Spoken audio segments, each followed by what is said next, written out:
Semua orang manggil dia gila.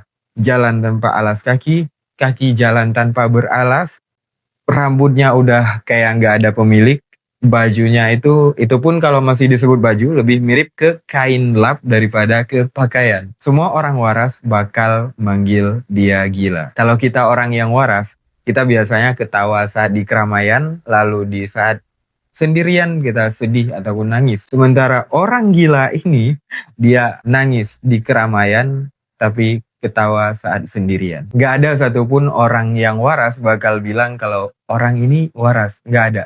Bahkan lu sebagai orang waras bakal dicap gila kalau lu bilang ini orang waras. Jangan pun bedah kitab, bedah langit siap Gufron.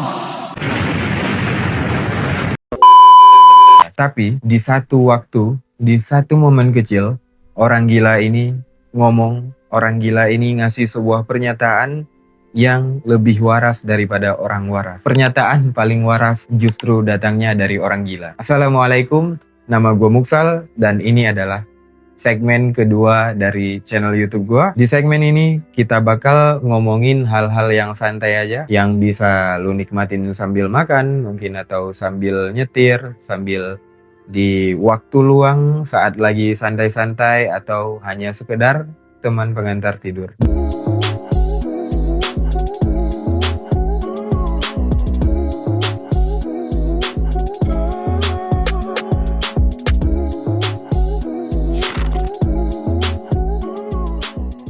Dan sebelum kita menjelajahi cerita ini lebih jauh, gue bakal ngasih tahu lu dulu siapa orang gila ini. Nama orang gila ini adalah Qais bin Mulawwah. Dia lahir di Najd Jazirah Arab di abad ke-7 dan berasal dari Bani Amir. Dan menariknya, si Qais ini bukan berasal dari keluarga buangan. Dia bukan dari orang yang sulit, dia bukan orang yang dari keluarga susah, dan gue bisa bilang dia termasuk dari kalangan keluarga yang terpandang sebenarnya. Artinya, si Qais ini adalah orang yang mungkin bakal baik-baik aja kalau seandainya hidupnya dijalani dengan baik-baik aja. Lalu, masalahnya apa? Masalahnya adalah si Qais ini jatuh cinta ke seorang wanita dari bani yang sama, dari suku yang sama, dengan nama Laila. Jadi si Qais ketemu sama si Laila, ada yang bilang di tempat belajar yang sama, ada yang bilang pas dari kecil udah ketemu, ada yang bilang pas gembala kambing. Detailnya beda-beda tergantung sumber. Tapi satu hal yang konsisten di semua sumber adalah si Qais jatuh cinta, dan jatuh cintanya itu jatuh banget. Dia jatuh cinta, tapi sialnya si Qais cuma dapat jatuhnya, tidak dapat cintanya. Ya namanya aja jatuh cinta. Ada kata jatuh di sana. Jadi kalau lu nggak rasain manisnya cinta, ya lu rasain jatuhnya sakit.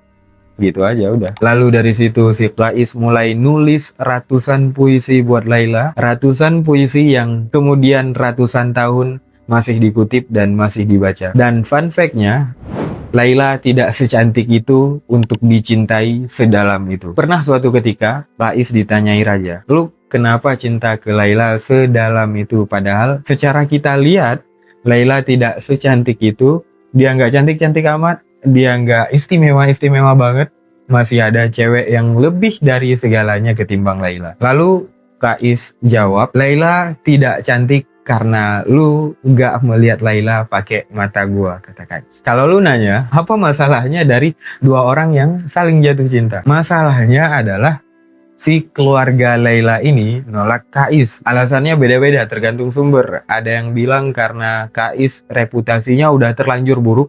Ada yang bilang pelamar Laila yang lain itu lebih layak secara sosial ketimbang Qais. Beda sumber, beda cerita. Tapi satu hal yang pasti, Qais ditolak. Dan kalau lo mikir Qais ini lebay dan mungkin tolol juga, ya masa gegara cinta bisa bikin gila? Kalau lu mikir gitu berarti lu gak pernah dapet berita orang yang bunuh diri gegara cinta. Dia mulai dipanggil Majnun, itu bahasa Arab, kalau bahasa Indonesianya ya orang gila. Qais mulai ninggalin rumah, Qais ninggalin keluarga, Qais ninggalin semua hartanya, Dan Kais ninggalin normalitas.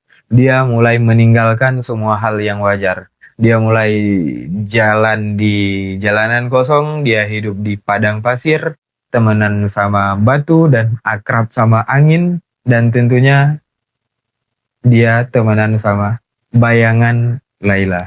Bahkan saking besarnya cinta Kais ke Laila, ada satu orang ulama bilang bahwa si Kais ini bukan mencintai Laila, tapi dia mencintai cinta itu sendiri. Teman-teman, gue yakin sampai sini semua hal yang gue omongin tadi itu setidaknya udah pernah kalian dengar ataupun udah familiar, bahkan ada sebagian dari kalian gue yakin udah hafal. Tapi yang mau gue ceritain di sini bukan tentang semua yang tadi. Gue nggak bilang lagi soal kegilaan dan kewarasan. Gue nggak bilang lagi betapa besarnya cinta Laila ke Kais dan cinta Kais ke Laila. Gue nggak bilang itu. Bahkan dari semua kisah Kais dan Laila, gue tertarik ke satu kisah kecil ini. Dan ini menarik, setidaknya menurut gue. Jadi mari kita dengar. Jadi suatu hari si Kais ini lagi jalan tanpa arah, jalan tanpa tujuan. Ya karena begitulah Kais. Dia nggak punya arah dan tujuan. Satu-satunya arah dan tujuannya adalah Laila. Dia terus jalan sampai akhirnya dia ketemu seekor anjing. Mungkin reaksi Kais begini. Wah, anjing nih. Atau wah, anjing ini. Anjing ini anjing biasa, bukan anjing yang cantik. Tapi Kais tahu anjing ini, atau setidak-tidaknya dia tahu dari mana asal anjing ini. Dan ternyata anjing yang tidak cantik ini adalah anjing dari tetangga orang yang paling cantik menurut Kais.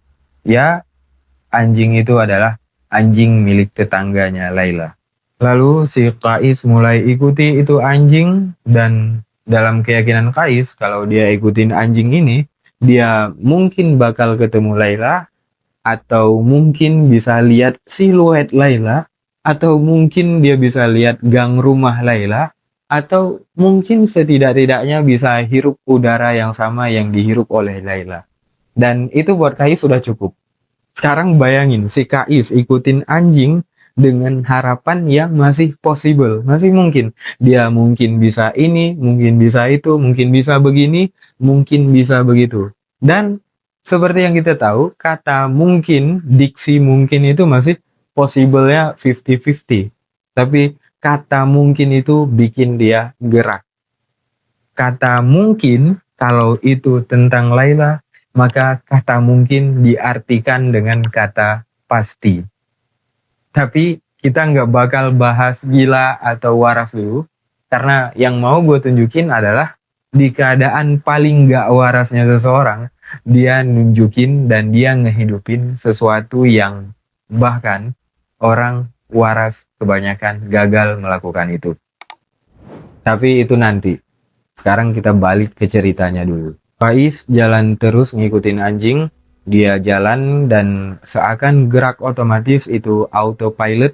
Dia jalan terus, nggak peduli kiri, nggak lihat kanan. Dia nggak peduli sama keadaan sekitar.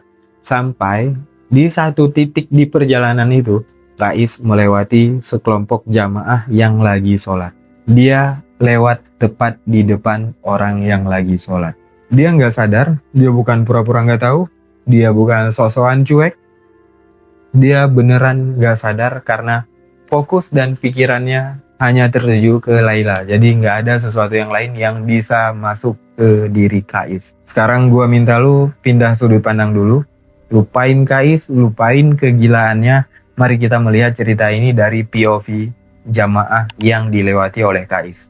Bayangin, lu lagi sholat, lu lagi berdiri, lu lagi menghadap, lu lagi melakukan gerakan-gerakan yang kalau seandainya lu percaya apa yang lu lakuin, artinya lu berada di posisi yang paling intim antara lu dan Tuhan lu. Lu berdiri, takbir, kemudian baca iftitah, kemudian baca Al-Fatihah, baca ayat pendek, lu ruku', i'tidal, sujud, sampai salam. Lu melakukan ritual-ritual yang mungkin jam terbang lu itu jamnya udah beneran terbang. Jam terbang lu udah ribuan jam di sana. Terus tiba-tiba ada orang yang lewat depan lo, dan apalagi kepentingan orang yang lewat itu nggak lebih penting daripada sholat lo. Apakah itu mengganggu? Udah pasti. Apakah bikin konsen buyar? Jelas. Dan secara hukum syariat juga memang beneran nggak boleh. Bahkan ada hadis Nabi kalau seandainya ada orang yang lewat depan lu dan lu lagi sholat, lu diharuskan untuk mencegah orang itu. Jadi secara fikih, secara syariat, secara apapun yang bisa diverifikasi, jamaah ini benar dan Qais benar-benar salah. Dan mungkin inilah yang membuat para jamaah ini nunggu Qais balik lagi dan berencana buat negur Qais. Karena ada suatu hal dalam diri jamaah ini yang sangat manusiawi, sesuatu hal yang mendeskripsikan bahwa gua di posisi yang benar dan lu di posisi yang salah, dan gua punya legitimasi, gua punya hak untuk negur lu. Dan ada kepuasan kecil yang kalau seandainya kita di posisi jamaah, kita nggak bakal sadar sama hal itu.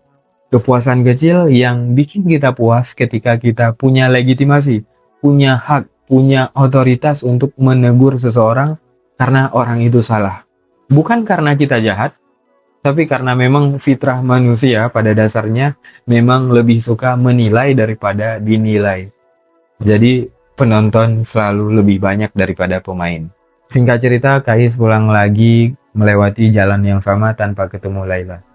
Tapi mungkin dia ketemu orang yang dikenal Laila, mungkin dia hirup udara yang sama yang dihirup oleh Laila, atau dia menginjak tanah yang sama yang pernah diinjak oleh Laila, dan seperti yang gue bilang tadi, itu udah cukup buat Qais. Dan karena dia melewati jalan yang sama, dia ketemu lagi sama jamaah yang sama. Bisa jadi jamaah ini sengaja nunggu Qais, ataupun mereka nggak sengaja nunggu Qais, tapi pas lihat Qais lewat lagi, ada sesuatu dalam diri mereka yang memberontak, meronta-ronta ingin dikeluarkan. Jadi akhirnya si salah satu daripada jamaah ini manggil Qais buat negur si Qais. Dia manggil Qais, Lu kenapa nggak subscribe Muksal Minen? enggak, bercanda guys, tapi beneran, tolong dong subscribe channel saya. Jadi sampai mana tadi?